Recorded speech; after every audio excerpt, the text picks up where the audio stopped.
What's up, Sidelines? How we doing? Woo! All right. I appreciate everyone for coming out tonight. Anytime the weather makes me drive the speed limit, I'm like, fuck that. So thank you all for coming. Does this ever happen to anyone else? You're like at work or in public and you've got some music going on in the background, you're not really paying attention to it, and then one line will slip through your ear and you're like, holy shit, has that been going on the whole time? Like that happened to me at work a couple weeks ago. I was just doing my shit, and there's a break in this song, and the first line I catch of this song is, slop on my knob like corn on the cob. Yeah.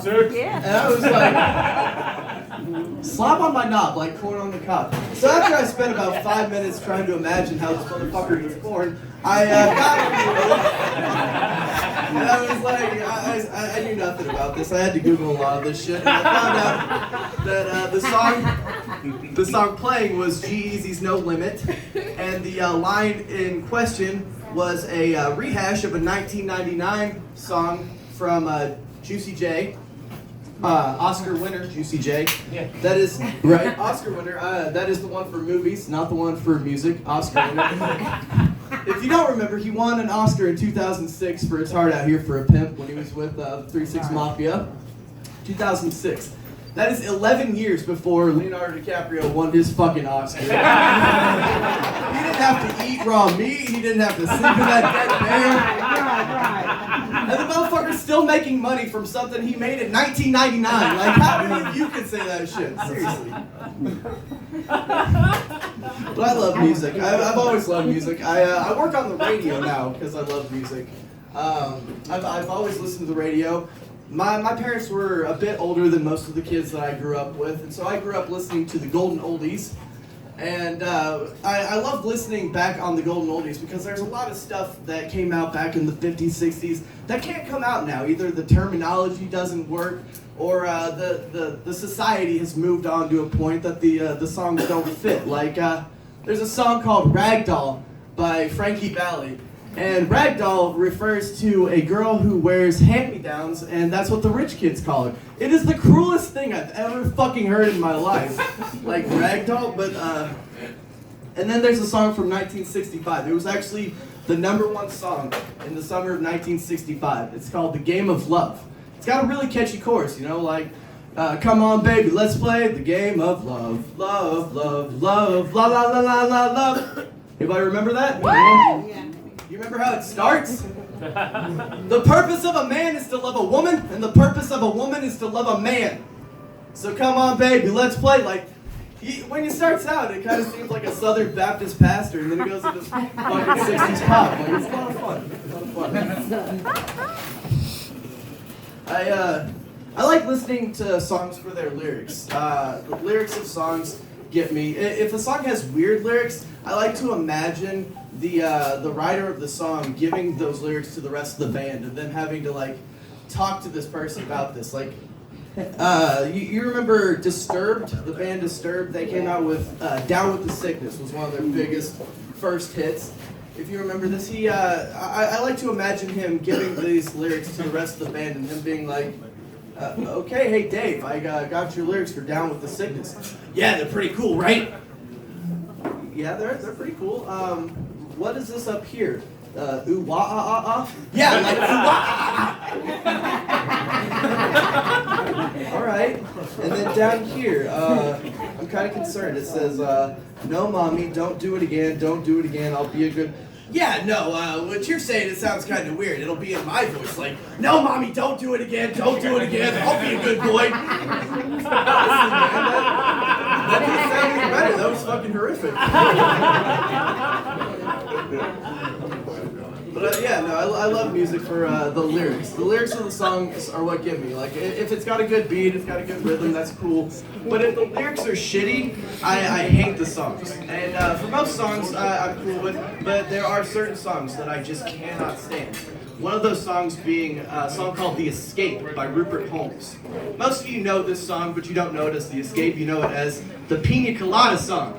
You know, if you like pina coladas and getting caught in the rain, that bullshit, You know what I'm talking about. But for most of you, that's where your knowledge of this song ends. And that's not a bad thing. You don't really need to know this song, because it's a shitty song. But if you don't know, the song is about a fella who has decided that he and his lady have been together too long, and instead of sitting her down and talking about their relationship, he decides he's going to find a new person and just ghost this bitch.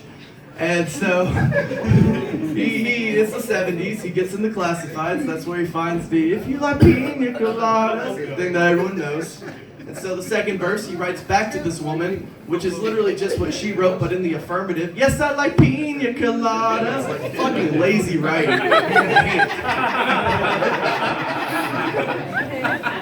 And then the third verse, they decide to meet up. And he gets to this restaurant, he sees the woman he's supposed to meet, and surprise, it's the woman he tried to leave. Like fucking M. Night Shyamalan bullshit.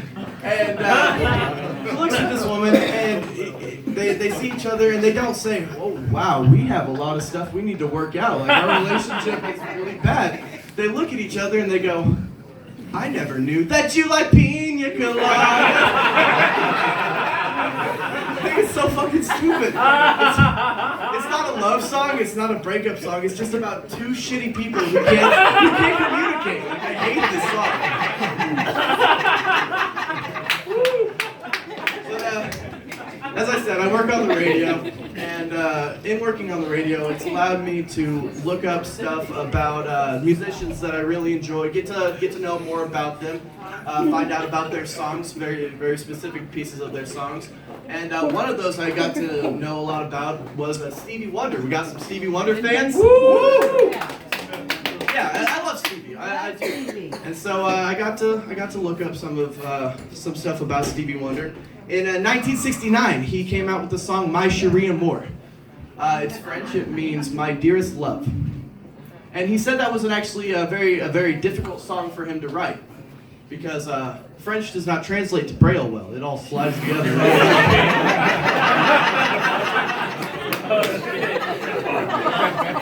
In 1968, he came out with the song "For Once in My Life." You know, for once in my life, I have someone who needs me. You know. He really liked that song because for most of his work before that, he'd been writing from the first-person perspective, and that he branched out a little bit. He wrote from the third person from the perspective of another person. His first seeing eye dog.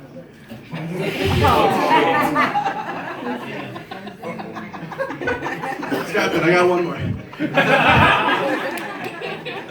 In 1976, he wrote the song "Isn't She Lovely?" And many people believe that this song was written about his first daughter, the birth of his first daughter, you know, those first beautiful moments where he's holding her. And that's not true. That is actually not true. It was actually about the first kid he picked up, and they're like, "No, Stevie, wrong kid! Wrong kid!" I'm sorry. I'm gonna take it down from there. I'm gonna bring it back, okay? I'm gonna leave you with a nice moment, okay? If I can, I'd like to bring you back to that moment in 1976. You got an almost 30-year-old Stevie Wonder. He's probably sitting in the hospital. His new baby daughter's there. They give his daughter to him. He's probably holding her there, coddling her, you know, rocking her very, very nicely, comforting this girl. And then at some point, he took his hand and he rubbed it all over her face to see what she looked like. Thank you, Sidelines. You've been great.